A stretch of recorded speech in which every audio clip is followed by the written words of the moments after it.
Hey there guys, it's Metro, and today we are back continuing the series we started last week where we take a look at interesting situations that happen to me while I'm doing Mythic Plus keys with a pugging mindset enabled. The goal of the series here is to kind of help you guys learn about mistakes that I make or mistakes that I see made all the time when I'm pugging, specifically things that probably wouldn't happen if you're in a communicating group, a group that's in Discord or has ran together multiple times. And today we're going to be talking about Atal'Dazar trash. Now, I think it's a great example of something that would be fit for this series, because if you've watched the stream at all, you know that I battle groups and the trash quite heavily when it comes to Atal'Dazar. So we're going to talk about three main things today, and the first one that I'm going to talk about before we even get into the footage we have here to look at is this weird, I don't even know how to describe it. It's like people really like doing this place different every time I've done it. In fact, it just happened last night on the stream. A really weird situation where I join a group and somebody posts this route, which to me just seems absurd. I don't know. It's a very odd thing. You're basically going left for like 3 or 4 packs, and then you're going back right. And I never know what they want, what order they want this to be done in, why they think it's better. And then it included this rogue, like this skip, something with Shroud.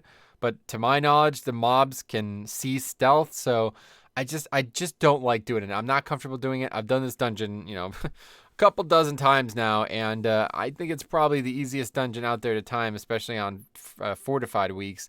So I really don't feel like we need to be messing around with stuff like that. But I always seem to battle these people, like, they're very indignant about it. Usually ends in the group not starting, and I just don't really know how to feel about it. So if you're pugging this dungeon and you're following what I'm doing or you're watching what I'm doing, I don't know. I'd love to hear your thoughts on that. Like, I don't know. I have a route that has exact 100% count, but it does include going right, and it includes fighting these mobs over here. I think they're very easy to manipulate because as a Blood Death Knight, I could mind control them to great offensive benefit as well as giving us defensive security. So, yeah, I understand it. It's probably not super fast to be pulling a pack, mind controlling some of it, and then killing it afterwards. But I can't imagine how, like, going over to the left side, I just don't see it. I just don't see it. I really don't. I don't see how, like, going the wrong direction for like 3+ packs, fighting a bunch of casters and a bunch of mobs that have all kinds of pesky mechanics over there, how that could possibly be easier or faster, I guess, more so than just going this just one direction the whole time and just moving forward at all times. And I think I've gotten very good at this route. So I don't know. I'd love to hear what you guys think regardless, but just be aware that I have a lot of trouble with this in pugging, and I'm not really going to budge. As the tank, I feel like I get to choose the route. That's the one thing that I do feel like it's the tank's job. And about 50% of the time I do this dungeon, even when we're doing it on like a 13 or something like that, people are battling me, being very indignant about the route, the choice of mobs, and being flat out rude when I don't want to do what they want to do, despite me being the tank. So I'd love to hear your guys' opinion on that. But regardless, what we are going to talk about here today, the other two things, is two things that I think are very interesting in this trash, and I make a lot of mistakes on. And more than mistakes being made, things that I've learned a lot about the trash. So I do want to show this off and talk about it.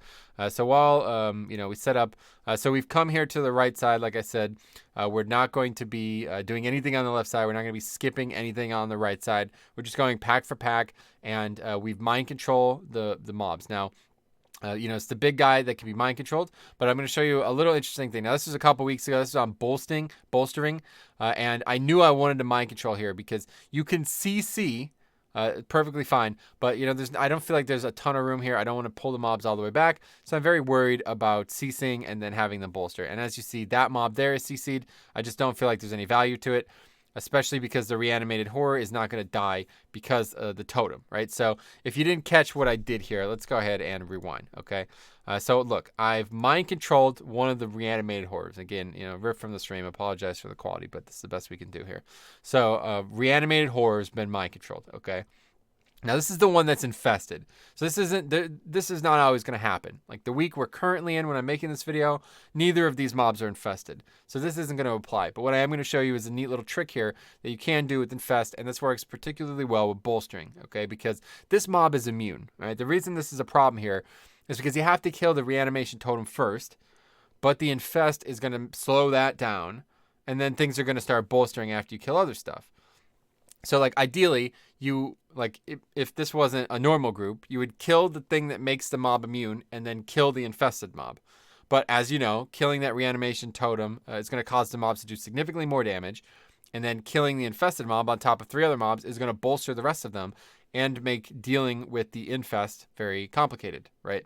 So ideally what probably should have happened was we probably should have CC'd this one and then pulled everything else away. And then I would have mind controlled this one, the one that is not infested, you see? That's probably what should have happened. That's not what I did. Instead, I did something that I think is pretty cool. So you could mind control this infested mob. Now, a tip if you're not aware, when you mind control an infested mob, it still heals the other team. We found this out in the very first week Infested was out. I mind controlled an infested mob this is actually the same, no, it's not. The current week is that week, but regardless, I did it in hopes that it might actually heal us. You know, I thought maybe bugged or intended, one way or the other. It's now on our team. It's infested. It might heal us. Did not heal us. Okay, so that does not happen. It will still heal the other mobs. So if you mind control infested, you pretty much have to do this. All right, and this is what I'm going to do. I'm going to use the pet commands to send it over off in the corner, very far away from the mobs we're fighting. So now back to where we were when we were looking at it before. We're now fighting mobs, and the infested mind control mob is just very far away. It's not going to get bolstered because it's mind controlled. Another tip is you cannot mind control a bolstered mob. All right, so you got to be aware of that. If you're going to mind control, if you intend to mind control something like here in King's Rest, you cannot do it after it's bolstered. All right, but so as you see, I look over there to make sure everything's good. It's back there. I'm actually showing it off for the stream. And yeah, people in the chat are surprised by the possibility of doing that. But it doesn't really help us because now I can't mind control one of these mobs for the boss. So this actually puts us at a disadvantage here. We're going to kill this. It's got 2 stacks of bolster, not ideal. Like I said, you can CC it if you want. It's probably a good idea because it was immune for the entire time we were fighting it. We just gave it free 2 stacks of bolster, and that's definitely going to slow you down. So that's a mistake. If you're serious about saving time here, you probably don't want to do this. But now we're going to release this mob. It is not bolstered. There's no detriment to killing it at this point. It is doing its full like throw out the green puddles stuff, but it's no danger whatsoever. However, it puts us in a position where I no longer have a mind-controlled mob, which is not good. This mob does about like 10 to 15% of my DPS every run. You want to have this for the entirety of the run. And that's another thing I feel stupid, going left, especially when I'm going to mind control the mob, right? So typically go right, mind control the mob, and then go back left. Okay. Now the next thing I want to show you is something that became problematic today. And it happened in this run as well, ironically. So this is actually great. So this is the same run we were just looking at. But this happens, this is actually what I was originally going to make the video on. And then ironically, the same thing happened today on stream. And I don't really know what to say about this. So let's take a look at what happens here. Okay, so this is, again, part of my route. Again, a lot of people don't like this or don't do this, but I feel like these mobs are free count. They help you get 100% count, and they make things really easy. It's a very quick pack, especially when it's not bolstering or sanguine, which it is this week. But regardless, I'm doing this route 100% of the time anyway. So we're crossing over from Volcall. We're heading over to the Priestess, and we're kind of, instead of going around the back, we're going around the front.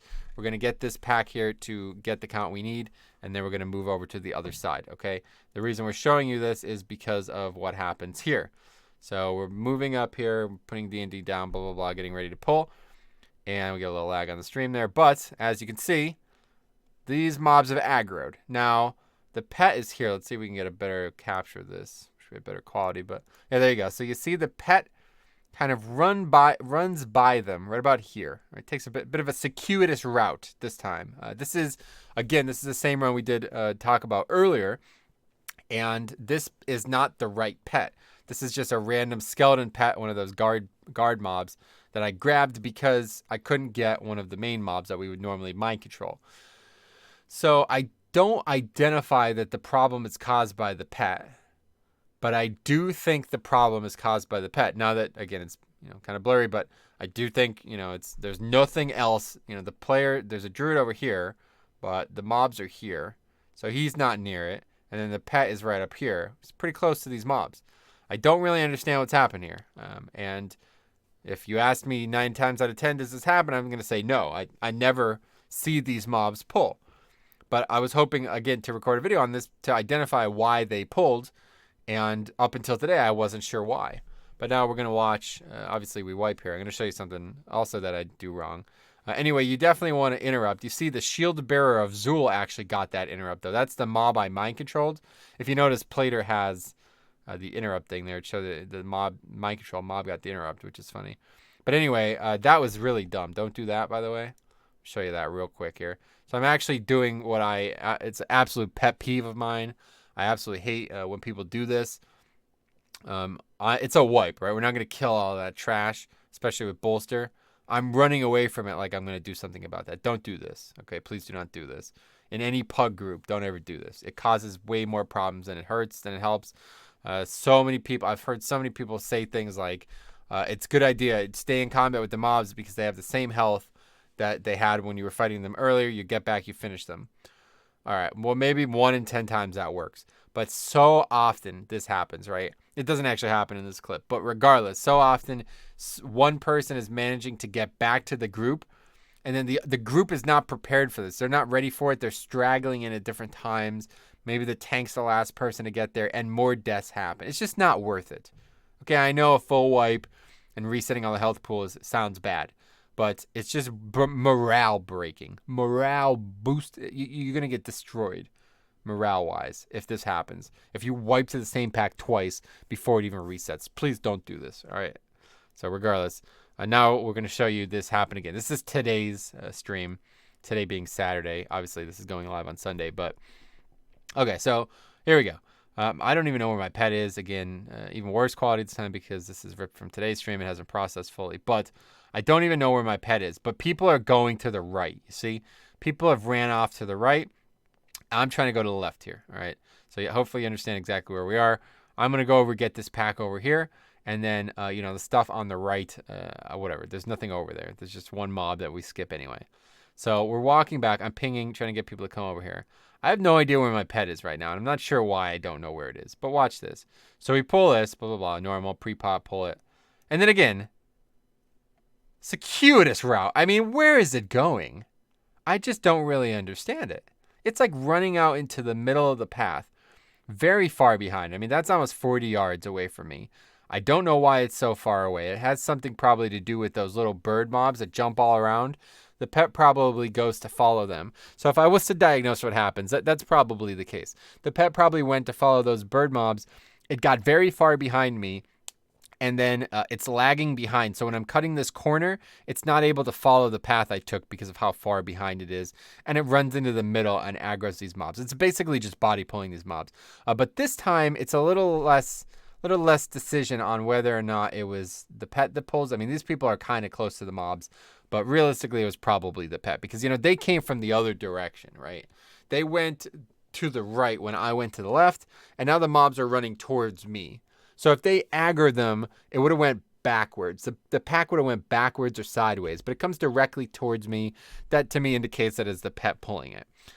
So again, I don't really know how to solve this, but this is a big mistake. And this is a great run. 15, we almost upgraded it. Frankly, the reason we don't upgrade it is because my pet aggroed this trash and we wiped to it.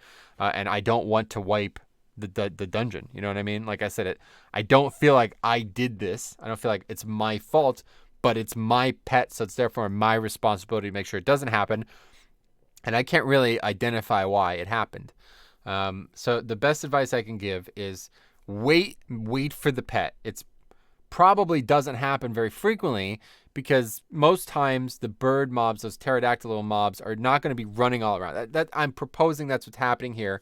I don't actually know because it's difficult to tell, run to run. But I assume that's why the pet is so far behind. And realistically, it probably doesn't happen if the pet is following you. If I've done this many times, I'm watching the pet, paying attention, and it's following me step for step. And that obviously didn't happen in this case. So no recovering from it. Let's just finish the footage here. But there's no recovering from it, obviously. One of the mobs is infested especially. And with Sanguine, there's just no way. There's no point. We're not going to kill any of this stuff. So it's just a wipe. I mean, that's that. And I don't know. I'm not really sure what to say about the whole situation, but just be aware. This is a grievous error, ironically, not grievous, currently necrotic week.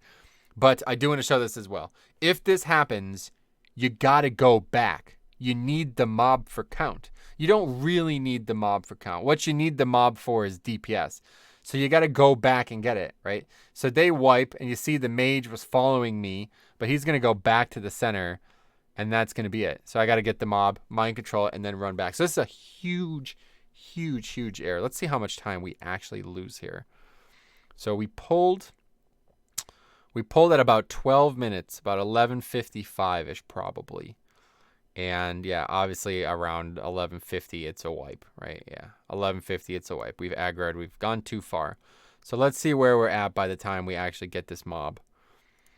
So the clip ends here at 10:44. So realistically, about probably 10:35 is when we pull.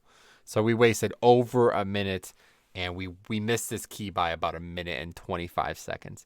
So very easily could you blame this mistake, my mistake here, for wiping a 15. I mean, not wiping, obviously it did wipe, but for failing to upgrade a 15, which arguably, I mean, look, even Faxi noticed it. I don't know. I'm surprised he caught it, because this is the first time I've had that pack pull multiple times, and I never realized it was the pet. So anyway, that's that. I wanted to give you guys a look at that. If anybody has any suggestions or anything about any of this stuff, let me know, because this is one that I definitely think people need to be aware of, especially if you're playing DK tank. This pet is invaluable. It does so much DPS, unbelievable amounts of DPS. Typically, I drag it with me to last boss, and we kill it after last boss as well. It is that valuable. The other option is killing the bird. It's probably better to kill the bird on the way up to the final boss. It gives the exact same count as the big guy. It's going to take less time, and you could kill it while the stairs are opening. That's probably what I should start doing. But regardless, you want this mob type here, reanimated, whatever it is. You want this thing with you 100% of the dungeon. Start the dungeon, get it, bring it with you always. It does a ton of DPS, okay? But in this case, it costs us the run. So thanks for watching. We'll see you guys in the next one.